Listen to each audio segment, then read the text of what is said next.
मोदी सरकारने घेतलेला जातीय जनगणनेचा निर्णय हा अतिशय ऐतिहासिक अशा प्रकारचा निर्णय आहे। भारतामध्ये 1931 नंतर पहिल्यांदा जातीय जनगणना होते आहे। यापूर्वी मनमोहन सिंगांच्या सरकारने जातीय जनगणना आम्ही करणार अशा प्रकारचा निर्णय केला, पण त्यांच्याच मंत्रिमंडळात विरोध झाल्यामुळे त्याला SECC मध्ये त्यांनी कन्वर्ट केलं आणि जनगणनेच्या ऐवजी ग्रामविकास विभागाच्या माध्यमातून सर्वे केला आणि त्याचे आकडे कधीच प्रकाशित झाले नाहीत।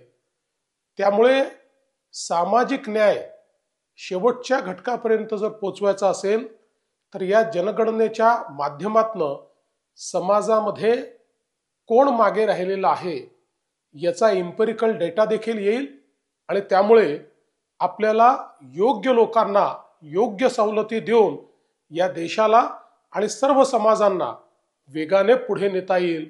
या दृष्टीने हा अतिशय ऐतिहासिक निर्णय आहे।